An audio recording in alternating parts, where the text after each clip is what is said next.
The first thing that we want to do is we want to create a targeted communication campaign for a specific bucket of students. We want to look specifically at those at-risk students that are missing 5 to 9%. We're focused on prevention. I'm going to talk more about that on the next slide. The other things that need to happen are we've got to make sure that we have a plan in place as we approach spring break. Just like we worked really hard before Thanksgiving and before winter break, we're approaching this other big break from school where families now are dealing with lower energy than they even were dealing with in the fall. So we have to circumvent that. We have to come up with ways to kind of keep that energy up and make sure families have the information and the support necessary to be able to get their kids to school as often as possible. That looks like sending a communication letter to families, but then also thinking about those incentives, those extra fun things that we can pull in to the week leading up to spring break. Oftentimes, we see the Friday before spring break as the most challenging day. You have to look at your data from the last couple of years to see what are our families struggling with.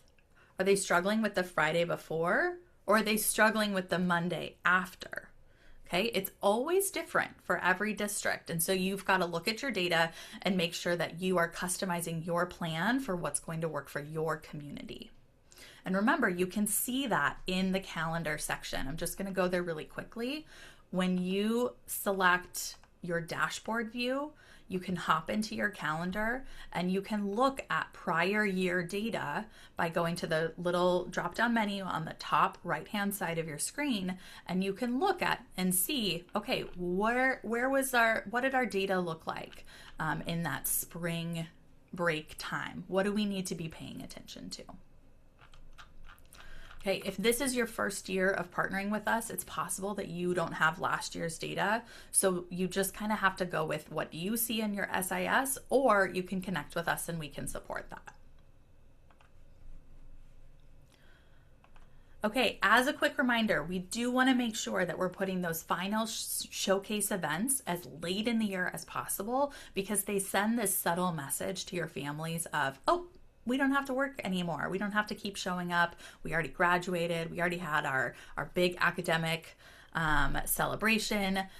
There's not much else going on for the rest of the school year, so it's not as important. We don't want families coming up with those mindsets. So the later we can push those showcase events in the year, the better.